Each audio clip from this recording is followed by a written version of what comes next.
Welcome back to our new Ask Me Anything session, where I will be talking about coffee farming. I'm Tim Wendelboe, and I run Tim Wendelboe in Oslo, Norway. I also have a coffee farm in Colombia called Finca El Suelo, where I'm trying to practice biological coffee farming, which is not biodynamic coffee farming. It's a little different.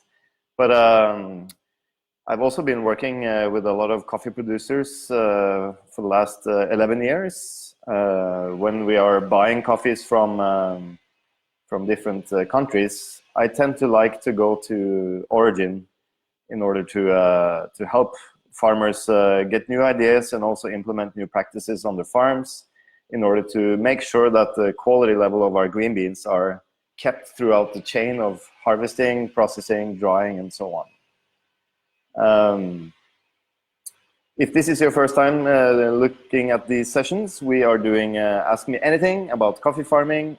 Please share and like the video so that more people can see them in the future. That makes it a little bit more fun, and we can have a little bit more questions to answer throughout these sessions. We're also publishing these videos on our YouTube channel, and if you haven't checked that out, there's a lot of videos from farms and also from our coffee shop. We're doing some videos from our roastery, and we're trying to update videos every month, or at least once or twice a month, to give you some high quality content. So I have some questions already from our social media accounts, just to get you started. We're talking about coffee farming today, and you know, I'm not an experienced farmer. I've been farming my own coffee for 3 years now, and so far not so good. My trees are not really growing. We don't really have any production on the farm. I planted 9,000 trees back in 2015, and today we only have 600 trees left. The reason why that is because a lot of work needs to be done, and I'm living in Norway and not in Colombia. And also you need some time in order to convert the really poor soil that I have on my farm into healthy soils with lots of living organisms. It's going to take a lot of work and a lot of compost and a lot of organic material. We need to plant shade trees to grow. We also need water. We had 2 years with very little water in the last 3 years, so it's going to take a while before my coffee is going to produce, but I'm still optimistic, and I'm going back in 2 weeks in order to work on the farm, to make compost, to spray compost extract, and so on. So if you want to learn more about my farm and that project, I've put up a couple of videos, which I'm sure we can link in our YouTube channel. I've done a couple of lectures at the Nordic Roasters Forum last year, and also this year at the Cold Lab in Bucharest, and that will probably be published on YouTube very, very soon. So just to get started on some questions about coffee farming. Let's see, I don't really know who these questions are from, but let's start with this one. When do green beans begin to lose aromatics? You might think that this is not a farming question, but it actually is, because green coffee beans before they're roasted tends to be considered to have a shelf life of about 12 months, which is, you know, maybe an average. I don't really know why that number is 12 months, but it might be because most countries harvest coffee once a year, so it's very convenient for an importer to say, well, the green coffee has a shelf life of 12 months. I completely disagree, and I'm sure there are many, many buyers out there who completely disagree with this statement. A green coffee shelf life really depends on how the coffee was harvested, how the coffee was stored, how the coffee was processed, and how the coffee was dried.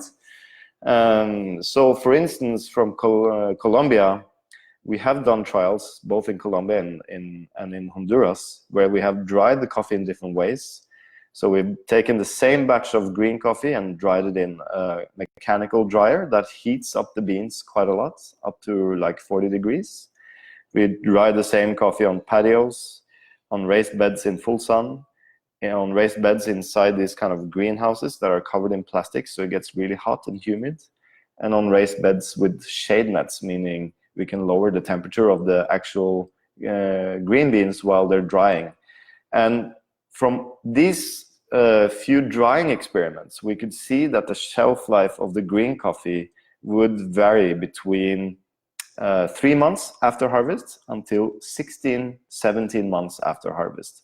That means with a slow, good drying, about 14 to 20 days in not too hot temperatures, we are able to prolong the shelf life of green coffee for up to 16 months, which is a huge value add on this coffee. The coffee tends to be a little green at the beginning, and then it opens up much later than normal. But for sure, we have improved the shelf life of the coffees, all the coffees that we're buying from Los Pirineos in El Salvador, Nacimiento and Caballeros in Honduras, and Elias and Finca Tamana in Colombia. Those coffees are keeping fresh for a much longer time, which means they will taste sweet and delicious for a much longer time. So we operate with anything from 6 months to 16 months, depending on how the coffee was produced, and that's why I'm really interested in working on farms to make sure that people are producing the coffee in the way that we want to. Another thing that we are doing in order to improve the shelf life of the coffee is not just drying the coffee under shade on raised beds, but also to make sure that the farmers are storing the parchment coffee in grain pro bags. A grain pro bag is kind of a plastic bag that is airtight, so you don't have any gains or loss in moisture depending on the ambient temperature where the coffee is stored. We also look at the storage conditions, so we want to have the coffee stored at a low temperature, as low as possible at origin before it's shipped.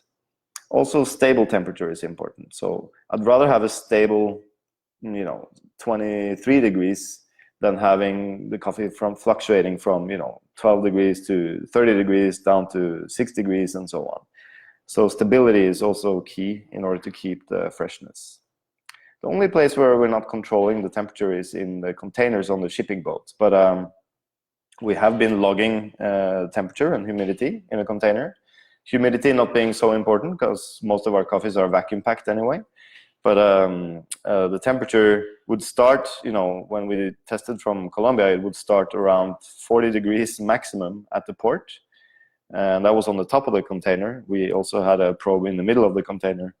And then as the boat went north towards Norway, the temperature would just drop. So I'm not too concerned about that. But if you are concerned about shipping temperatures, then a refrigerated container might be the best option for you.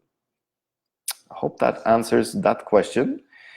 There is one more here. Do coffee trees produce higher quality beans when they have reduced yield, and do they produce less or higher quality beans as they age?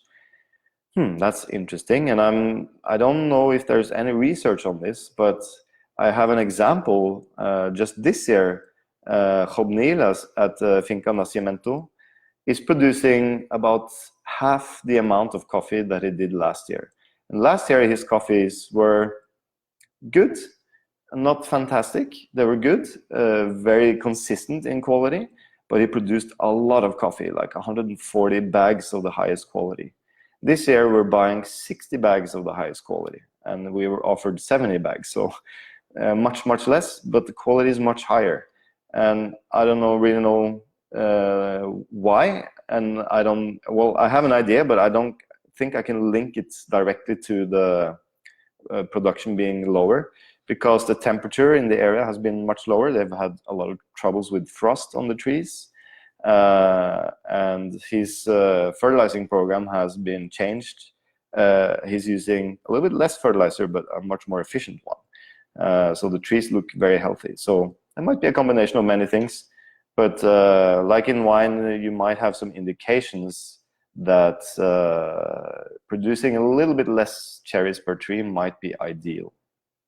Also, you could think that there would be more nutrients distributed to the few seeds that are on the tree. But the most important is that the tree is healthy. Also, if they produce higher quality with age, I don't really know. Some of the best coffees that I know are from very old trees in Kenya. A lot of the Kenyan SL28 are very, very old trees. So maybe not. I do know that the first pickings that we've had on new varieties that we have planted on all the farms we have planted new varieties at, the first picking doesn't really taste that great. But that's just because, or might be because, there's very, very few cherries on the trees. So it's hard to pick only ripe stuff. Okay, Ed Bourgeois, do I pronounce your name correctly? I hope so. Bourgeois. He is the one that gave me the idea of following Dr. Elaine Ingham and soil biology and using biological farming techniques on my farm. So I'm very grateful to Ed. And Ed has been writing here. How does Elias deal with young transplants in the open when the dry season hits? Good question, Ed. Well, of course, Elias fertilizes with the mineral fertilizers. But during the last 3 years, we planted trees at the same time. He planted some Bourbon and some Geisha. And especially his Bourbon has not been doing so well because it's been very, very, very dry and lots of sun. So he's having agronomists coming over all the time to, try to sell him new products. You need this, you need that, in order to get the plants to grow. And he's been struggling a lot with the Bourbon especially. Now they seem to do fine, so we're having a small harvest this year, but as opposed to me, which I'm not having any harvest. I have 4 cherries in total on my farm. But he doesn't really do anything different other than making sure that the weeds don't kind of overgrow the coffee. He normally plants a lot of what do you call it? Platanos, like banana, and also yucca on the farm. So they kind of give some temporary shade. And also when he kind of removes old trees to plant new ones, like we're uprooting his Caturra to plant SL28 and Geisha, he actually will stump the old trees and let them grow back while he's planting new ones. So the kind of old trees are giving some shade to the new ones, and once the new ones are grown up, he will just remove the old ones. So it's kind of a mix of shade management and nutrient management. Obviously, the young trees don't really need to be sprayed that much because they don't really get leaf rust and so on. So yeah, it's not easy. He's working hard to get them to grow, as I am, but I'm of course using compost tea, compost mulch and stuff like that, and which is very different from what Elias is doing. Okay, William Lin, do you source coffee from Indonesia? If not, why? And thank you. Well, William, no, I actually don't source any coffee from Indonesia, and I do know that there are some great qualities there, and I've tasted great quality coffee from Indonesia. I had like a 92-point Sumatran coffee on my Q grading class. It's just I really don't prefer that flavor personally. I find them to be a little herbal and kind of wild. At best, I've found some pink grapefruit and stuff like that, but at the moment I'm really not going to try to source coffee in Indonesia because I also need to buy more volumes from the farmers that I'm already working with. And I'm kind of looking into sourcing a little bit more from Mexico, actually, from Chiapas, because I really like those coffees, and they're also organically grown. So whenever I'm kind of looking for new coffees or areas now, I kind of want to work with organic farmers.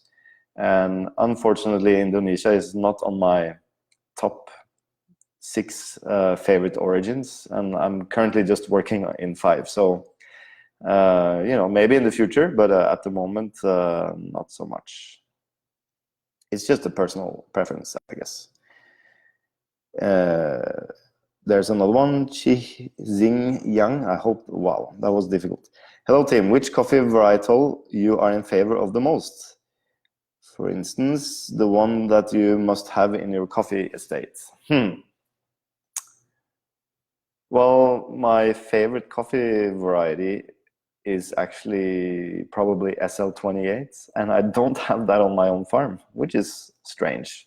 But I planted some with Elias on his farm, which is my neighbor, so I felt that I had to plant something else on my farm. So on my farm I planted geisha, which is not doing so well, but I really like nice tasting geisha as well. For instance, this year's crop from Marisabella Moises Caballero is tasting phenomenal. And that's basically because we went in and cupped each and every single picking and just choose the best tasting ones. And compared to last year where we just mixed everything together, this year we're having much, much higher quality. So anything that is very fruity, I really like. I also really like the Bourbon at Hobnil's farm. I think they have a spectacular fruity flavor, very kind of ripe cherry and red berry flavors, and that's the kind of flavors that I prefer the most. But I also like you know, Ethiopian varieties that are very floral and so on. But on my farm I planted Typica, which I hope will be tasting citric and floral. I planted the geisha, which, you know, I also hope will taste very intense and floral.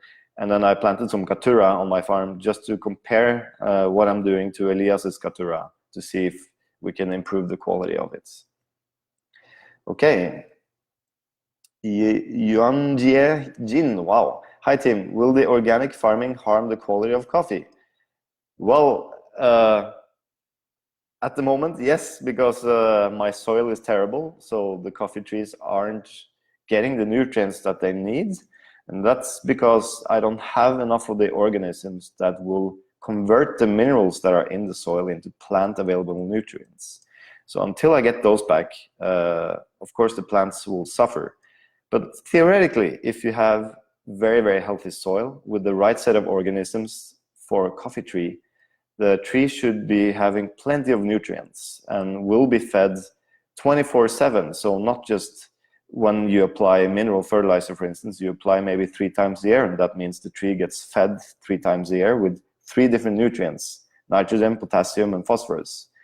If you do a healthy soil system, then the plants get fed all the 40+ nutrients that we know that the plant needs today. And it will be fed at the rate that it requires. So that means theoretically you should have more nutrients in the plant, which means better tasting coffee and higher yields. And that's what I'm trying to prove that I can do on my farm with the biological farming techniques. And it's going to take a lot of work and a lot of time in order for me to be able to prove that. And hopefully I will succeed with it. But you know, in theory, that's what we're trying to aim for. And you have seen this in other types of crops, that it's successful, for instance, in tomato production, corn production, and so on. So there's no reason why it shouldn't work for coffee. It's just a matter of figuring out how to do it and also getting the right sets of organisms back into the soil. I'm confident that we can prove that it's better, actually. But the problem with organic coffee in many times is that a lot of organic farmers are kind of thinking in a conventional way. So instead of using mineral fertilizer and agrochemicals, they will buy organic fertilizer that is supposed to be nutrients for the plants, and then they will buy organic or agrochemicals, or like, for instance, a copper spray. You can use copper sprays in organic farming, but what a copper spray will do is to kill pathogenic fungus, but it also kills the beneficial fungus that is very, very important for the plant health, and especially for the potassium uptake and phosphorus uptake for the plant. So you have to kind of change your mindset into stop killing stuff and start growing good organisms in the soil. And that's the kind of organic farming that could yield a higher quality coffee. Whereas if you're just thinking of organic farming as you know, copying the conventional model but with organic products, I don't think it'll work that way, and you'll probably have lower yields and not the best quality. So there's still a lot of education and knowledge that needs to be researched and come out to the farmers before we can say, you know, organic farming is better. Of course, it's better for the planet. Okay, Ed, once again, is the organic matter higher on his part of the farm, naturally still higher than your section that had been heavily grazed? I haven't really seen Elias's soil analysis, but just from looking at his soil, it seems to have a little bit better amounts of organic matter in some parts. But for instance, where he planted his Bourbon, the trees that are struggling a lot, that land was more or less the same as mine. So it had been heavily grazed.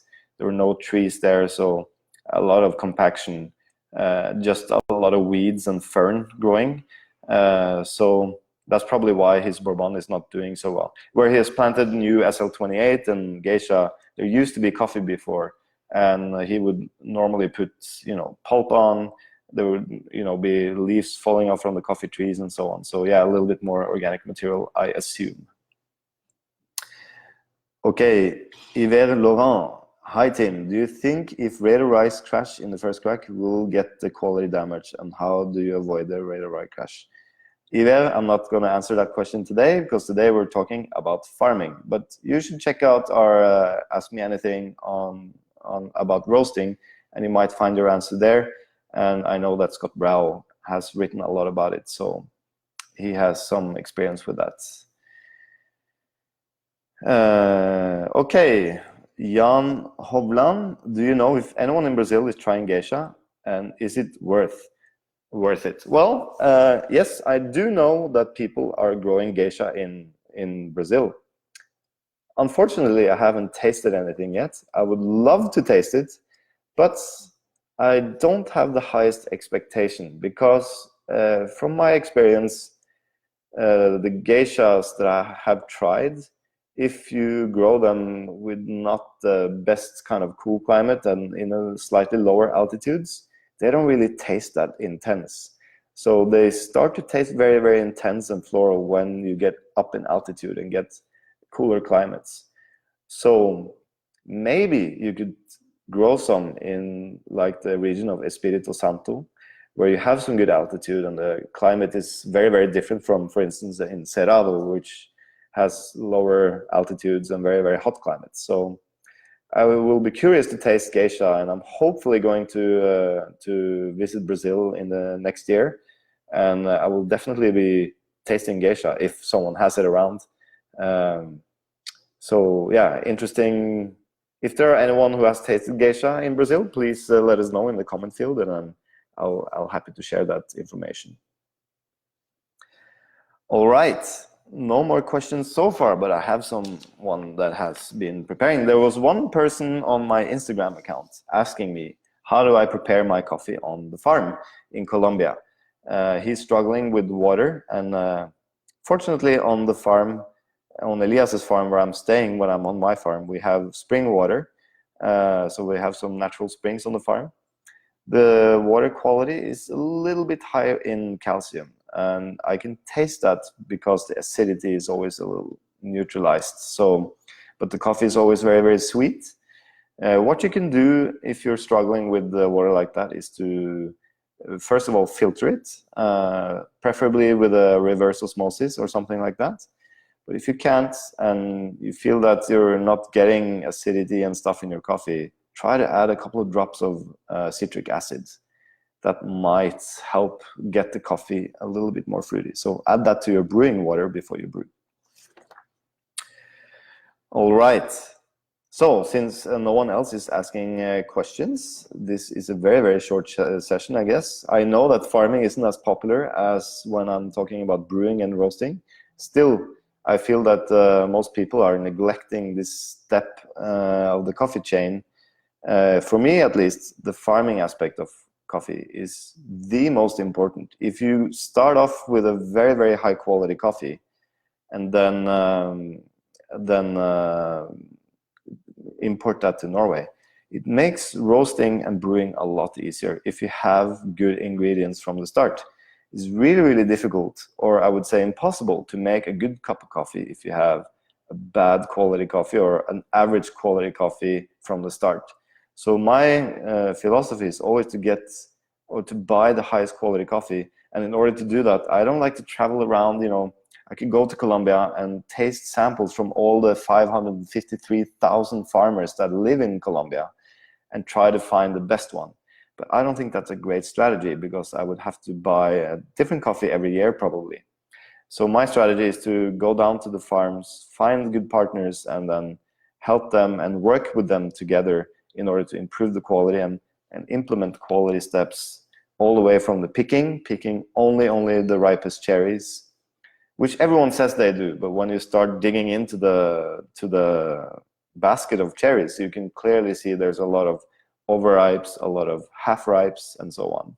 So we do just want the ripest cherries. And what is ripe cherry? Well, might be when it's red, might be when it's purple. It really depends on the variety. So for instance, with the Castillo variety on Finca Tamana, we have to pick the coffee when it's more towards the purple. Very, very ripe. Otherwise, you get a very herbal flavor. Whereas with the Caturra, we need to pick it earlier, so when it's red, because if we wait too long, the cherries will fall to the ground, and then you get all sorts of problems with the coffee berry borer, the broca. Okay, here are some new questions. Ville, if I don't have a refractometer, what do you think is the best way to know you reach the highest or high enough for your setup? Is that about extraction? Well, we're not talking about brewing today, we're talking about farming. So please check our brewing Ask Me Anything video on YouTube, Ville. Do you have any thoughts about the processing methods? For instance, carbonic maceration, anaerobic fermentation. Yes, sorry. For me, processing coffee is, personally, I don't really like the flavor of process.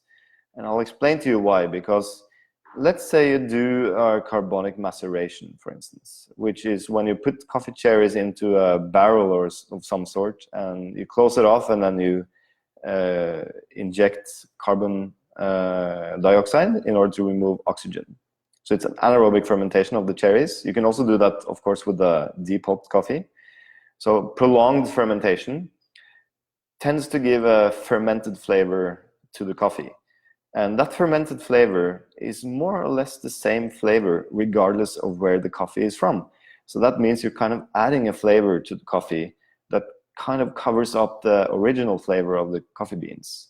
So for me, that pulpy flavor or fermented flavor is not so interesting anymore, because I've tasted it, 100 times. It always tastes like overripe strawberries of some sort. We have various degrees of overripe strawberries. Sometimes it's very boozy.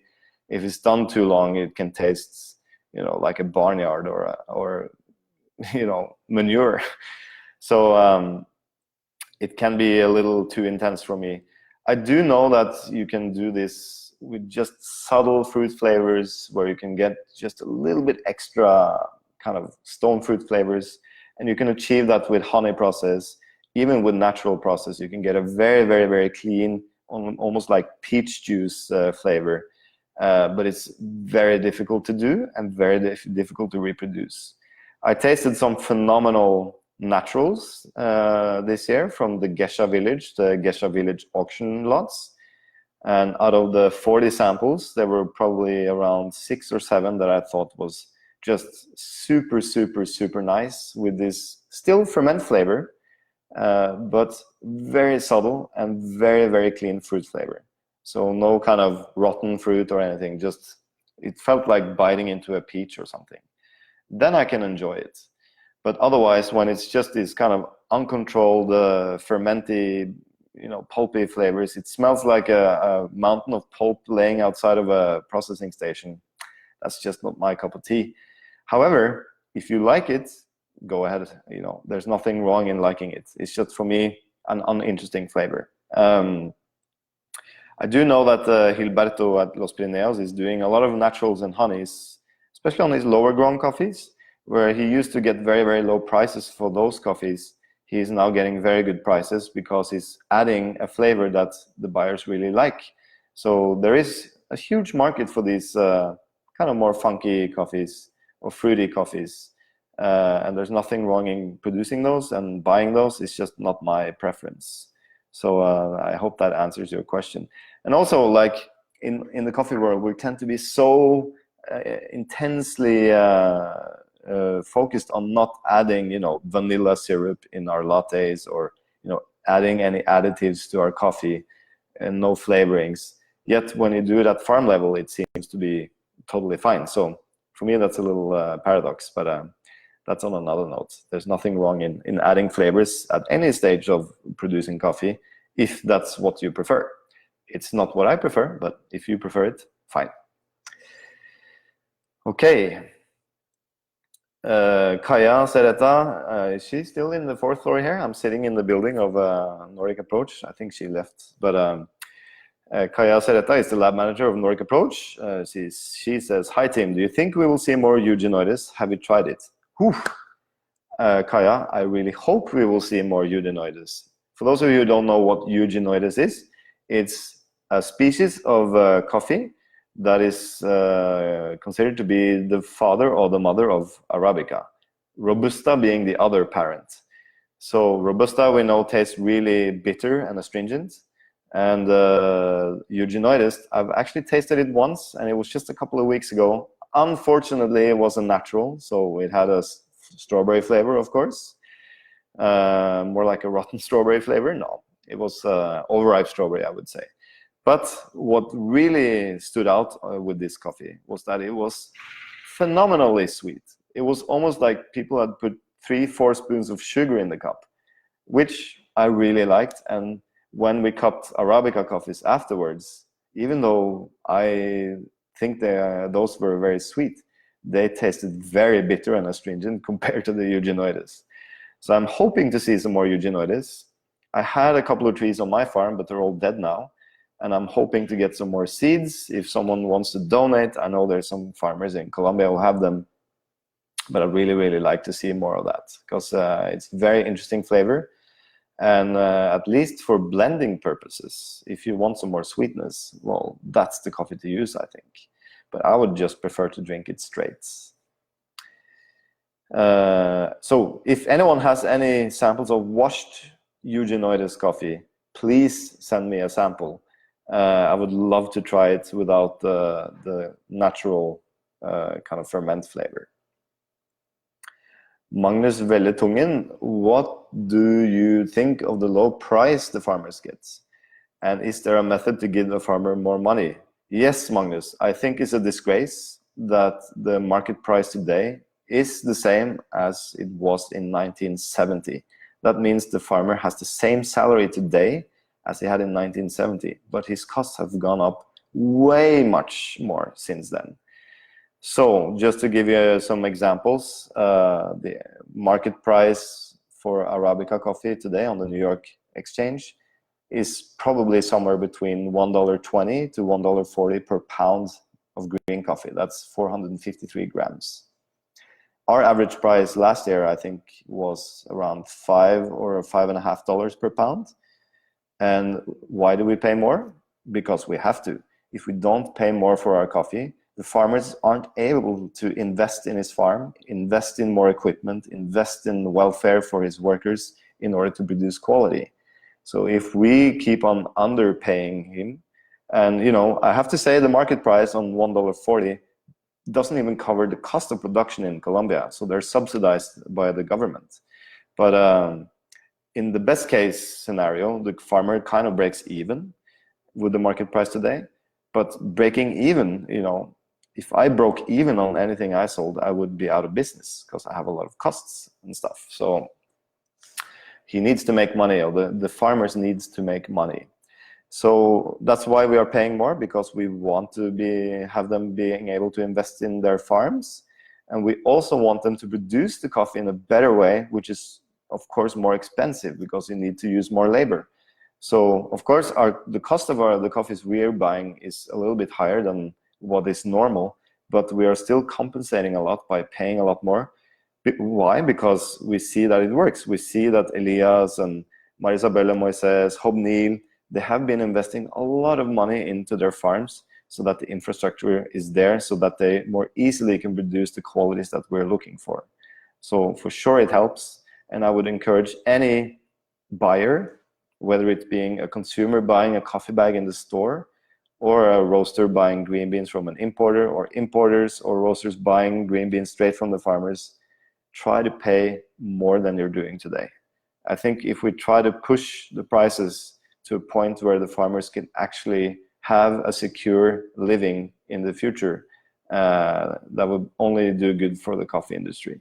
If we don't pay enough, people are going to stop growing coffee, and we will all be out of business. So that's not a good thing.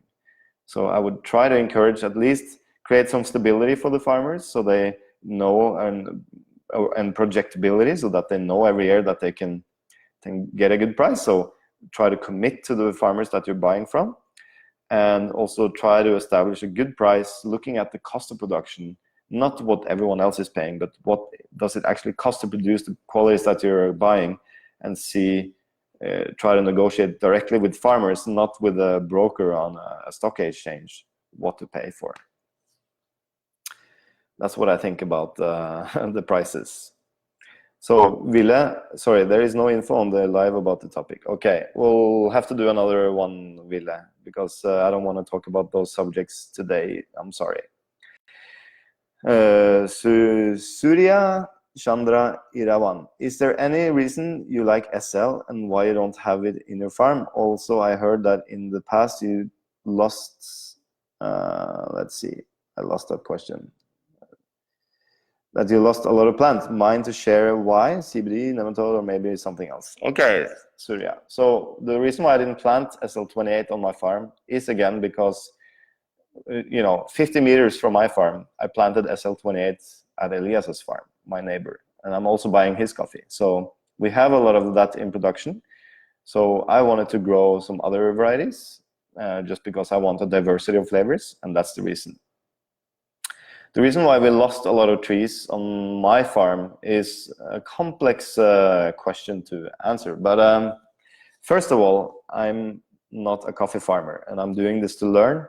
And unfortunately, sometimes I have to learn the hard way. So I didn't really know how to farm, and I'm trying to figure it out. So I've done a lot of small mistakes, and that's why I lost a lot of the trees. So first of all, the main reason is the soil that I've planted these trees in is terrible. There's almost no organisms there because it's been heavily grazed. There were no shade trees on the farm. It's been open, bare land with a lot of weeds. And when you have a lot of tropical rain and cows walking on the soil gets very compacted, and you get anaerobic conditions down in the soil. A lot of the good organisms, they dry out and they disappear. And those are the ones that are supposed to feed your plants. So that's the main reason. The soil that we started with was terrible, in terrible condition. Second reason is that we had El Nino, and 2 years with much less rain than is normal, and long periods, 2-3 months with no rain at all. And when you have young plants, they just dry out. Also, I've been mulching wrong. So I was putting on mulch around the tree, but I was putting it on too close to the trunk and not fully around the trunk. So that means the roots of the trees don't want to grow downwards because they want to grow into where it's humid. So they actually grew into the mulch instead of down into the soil. So when you have dry conditions and no rain and a lot of sun, what happens then? The roots dry out and the tree dries out. The main reason is, of course, the soil is compact. There's not enough organisms to give minerals and nutrients to the plant, because I'm doing biological growing techniques. So if you want to learn more about that, try to check out my webpage, fincaelsuelo.com, where I've released a couple of lectures that I've done on the farm and how soil biology works and how that kind of feeds the plants. Of course, another reason is that I haven't been working enough. I live in Norway, and I've been able to go to Colombia 2 months a year, spread out throughout 3 to 4 times, and that hasn't been enough. And I was training Diego, my good friend, in how to do a lot of the work, but then he moved to Australia. So I currently don't have a farm manager that can actually work for me on the farm. So I have to kind of manage from here in Norway. And today I was texting with Luciano, Elias's farm manager, and asking him if he could spray some compost extract on the plants this week. So we'll see when I get back how the plants are doing, but I need to get a better plan. Also, I was trying to kind of treat the whole farm as one, but now I've changed that to kind of treating more and more one-on-one tree as a kind of a micro zone on the farm. So we're trying to get the soil around the tree to be really healthy instead of trying to convert the whole farm, which makes it a little bit easier. And we're planting row crops, shrubs that can give temporary shade for the trees, because our shade trees, you know, although we planted them 2-3 years ago, they're not very tall and not providing the shade that we need for the coffee trees. So it's a combination of many things why my farm isn't doing so well. But I will make it work. I'm determined. Okay, Kaja, hi again, Tim. You mentioned shade trees. Are there some trees that are better than others? Yes, Kaja, there are trees that are better than others. And you would prefer to plant leguminous trees. The reason why you want to plant leguminous trees is because in their roots, if you have good organisms in your soil, there's a bacteria called rhizobium that will colonize the roots. And what they can do is kind of magic. They can actually extract nitrogen, free nitrogen that is in the air. You know, the air is 70% nitrogen. So the rhizobium can extract that from the air and fix it into their bodies. And they create these kind of round nodules on the roots of plants, leguminous plants. And when you open that nodule, you can see that they're kind of blood red inside.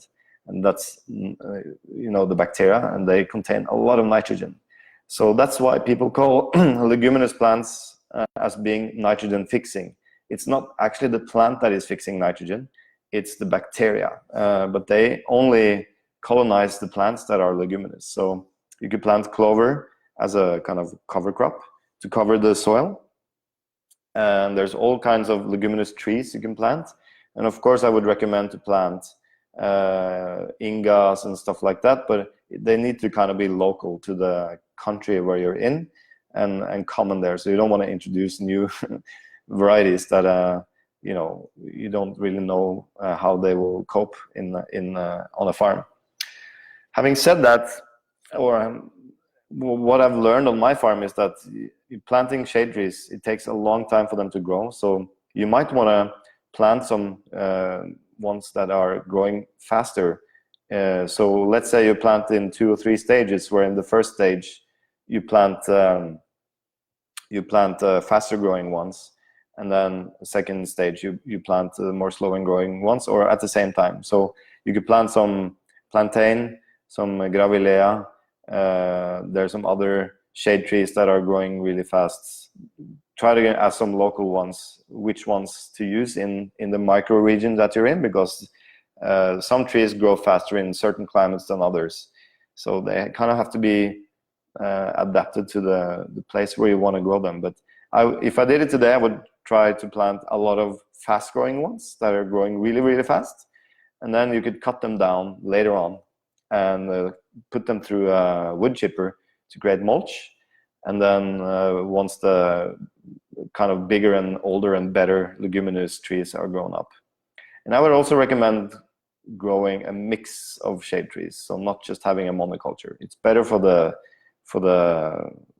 you know, the living animals on the farm and so on. So that's what I would recommend. Okay, Ville, how can a normal coffee home barista get to visit and know coffee farms and farming more intimately? Do you know any more accessible ways? Well, Ville, there are farms, especially in Colombia, for instance, in Armenia, in the kind of coffee triangle area. There are farms that are kind of having agro-tourism, so where you could visit and see the whole process, you know, taste coffees and so on. I don't really remember the names of them, but you know, if you want to see coffee being harvested and processed, Colombia is a great country to start in, because they have so many different regions, and almost any time of the year you can find coffee being harvested and processed, and you can also taste coffees. Whereas in other countries, you might have to go to a certain period of the year. So for instance, in Kenya, if you want to see the harvest, you have to go, early December, for instance. If you come in February, there's no harvest around. So the best way to learn is to see how things are actually done. So definitely Colombia. There's probably some farms in Costa Rica as well, and Central America. And I would probably just ask your roaster, like me, or an exporter or something, in order to see if there are any farms you could visit. I know that La Palma y El Tucan, close to Bogota in Colombia, they have some really nice guest houses where you can stay, and they have very quickly become one of the more famous farms in the world due to a lot of their experimental processing. So that could be a great place to start. Fredrik Hugoson, what is your prediction for the future when it comes to farmers and roasters? Is there, for example, enough farmers producing specialty coffee in relation to the increasing number of roasters? Well, Fredrik, I actually don't think there's enough farmers today that are producing high quality specialty coffee in order to supply everyone who calls themselves specialty roasters. The problem with specialty, and I hate to use that term, is that a lot of people call themselves specialty roasters without necessarily buying very high quality coffees. So where do you actually draw the line of what is specialty or not? Well, I don't really know, and I can't really answer that. But what I know for sure is that there is a lot of great coffee around, and there's a lot of potential for producing great coffee still in many, many countries that is not realized. But due to the lack of funds and maybe sometimes know-how and commitment from buyers, a lot of the farmers have to cut corners because they don't have the money to produce high quality, and they don't have the support from roasters or the market of how to produce the qualities that the market actually wants. So I would say that the more the roasters can and importers can interact and communicate directly with farmers, the better it is, because then we can together work towards the common goal of producing more high quality coffees.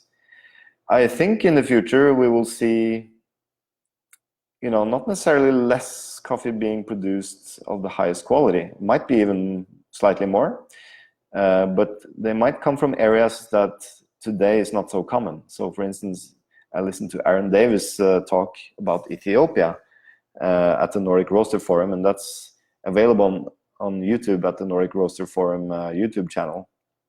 He was talking about that in the next decades Ethiopia needs maybe to move where they grow the coffee to new areas that used to be unsuitable for growing coffee, but in the future, because of climate change, will be very, very suitable for growing high quality coffees.